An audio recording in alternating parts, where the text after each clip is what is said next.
Hello everyone, how are you all? I hope you are fine. So आज Nifty 130 point up है, bank Nifty 140 point up है, micro cap index 150 point मतलब 0.68। So basically आज broad market ने ठीक किया overall. अगर आप पूरा मार्केट को देखेंगे तो इट डूइंग गुड। या दूसरी चीज, लास्ट हमने एक एक्सप्लेन किया था कि भाई 1 2 3 4 5 6 हफ्ते से डाउन जा रहा है। The probability of going up pull back की एक बिल्ड हो रही है। या सो अभी एक ग्रीन हमें क्लोजिंग दिख रहा है एज ऑफ नाउ। अभी देखे तो 250 पॉइंट का। Now let's look at the scenario. तो यहाँ पे आपको याद है तो गैप अप हुआ था, और यहाँ पे इस दिन स्मॉल कैप और माइक्रो कैप में बहुत सारे स्टॉक्स अप गए थे, और उसके बाद काफी सारी मल्टीपल अपॉर्चुनिटीज आई थी बाजार में। तो एक्जेक्टली वो लो को काटा, एंड फिर वापस हम ऊपर आ गए वहां से। सो यहाँ पे अगर आप ऑब्जर्व करेंगे तो ये एरिया में we have cut the low, जो प्रीवियस वहां पे स्टॉप लॉस सेट किए, फिर ऊपर गया, फिर यहाँ पे एक माइनर लो काटा बाजार ने, फिर ऊपर गया, ब्रेकआउट किया, फिर अगेन नीचे एंड अगेन कमिंग बैक। तो क्या इस बार फाइनली ये जोन को निफ्टी तोड़ देगा एंड एक पुल बैक करेगा? That's a possibility. तो let's see.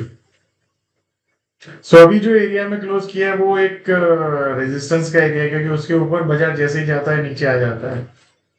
So for tomorrow सबसे इंपॉर्टेंट एरिया है 24,700 से 730 720। एंड दूसरा एरिया ये है, यहाँ पे मान लो रख के फिर ऊपर जाने की कोशिश करे तो ये एरिया में जा सकता है। दूसरा एरिया है नीचे में, मान लो यहाँ पे चला जाता है और फिर ब्रेक डाउन करता है, तो फिर वहां पे निफ्टी नीचे में 24,500 से 470 460 के आसपास जा सकता है। Now the most important area ये है अभी 700 से 730।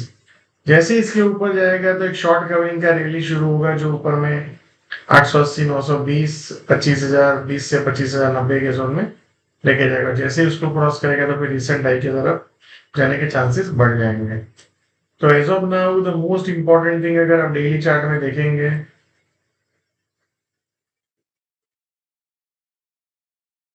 बेसिकली इसमें तो जैसे ही इसके ऊपर निकलने की कोशिश करेगा और सस्टेन होगा तो पुल बैक आ सकता है, और ये एरिया में जाने के चांसेस बढ़ सकते हैं।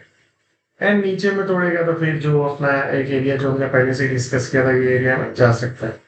सो as of now let's see. कोई बड़ा आपने को देखने जाए तो एक यहाँ पे देखने को मिला है, फिर पुल बैक आया।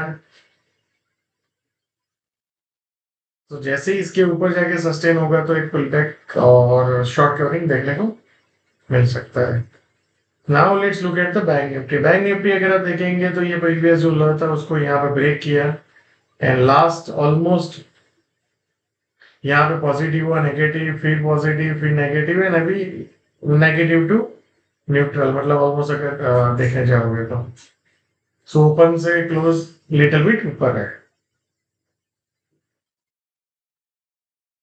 सो बैंक निफ्टी जब ये एरिया को ब्रेक करेगा तो एक नया ट्रेंड शुरू होगा, यहाँ के ऊपर जाएगा तो फिर पुल बैक ये एरिया में जाने के चांसेस बढ़ जाएंगे, और इसके नीचे तोड़ेगा तो फिर नीचे का नेक्स्ट लेवल है। Now let's look at the bank Nifty. So bank Nifty अगर आप देखेंगे, जो सप्लाई एरिया था एग्जैक्टली कहीं ना कहीं वहां पे ओपन हुआ यस्टरडे, फिर आज भी सप्लाई एरिया के आसपास ओपन हुआ, एंड फिर वहां से सेलिंग आया, फिर पुल बैक आया, एग्जैक्टली उसके आसपास ही क्लोज दिया है। सो जैसे 55,300 के ऊपर जाके सस्टेन होके ब्रेकआउट करेगा तो फिर नेक्स्ट 55,480 से 550, एंड देन 550 के ऊपर सीधा 55,890 टू 940 के जोन में जा सकता है। क्या एंड दूसरा एरिया है, मान लो यहाँ पे नीचे में जाके सस्टेन हो जाए और ब्रेक डाउन करे तो लुक फॉर शॉर्ट। ये भी एक माइनर शॉर्ट का एरिया है, बट इसके नीचे जाके सस्टेन करे तो प्रोबेबिलिटी इंक्रीज हो जाती है। या now let's look at the micro cap index. So micro cap index जो हमारा प्रीवियस बाइंग जोन था वहां पे ही आया, बार बार आता है, फिर वहां से ऊपर गया है। सो ये एरिया को क्रॉस करेगा तो फिर ये एरिया में जाने के चांसेस बढ़ जाएंगे। तो नाउ यहाँ पे आप देख सकते हो, यहाँ पे लो को काटा, तो ये जो हाई है उसके ऊपर सस्टेन होगा, फिर पुल बैक सेकंड बाय, तो फिर एक अक्रॉस द मार्केट में पुल बैक देखने को मिल सकता है। तो नीचे में आपको ध्यान रखना है ये जोन और ये जोन। ये दो जोन बहुत इंपॉर्टेंट है जिसको आपको ऑब्जर्व करना है. So thank you so much and see you all again tomorrow.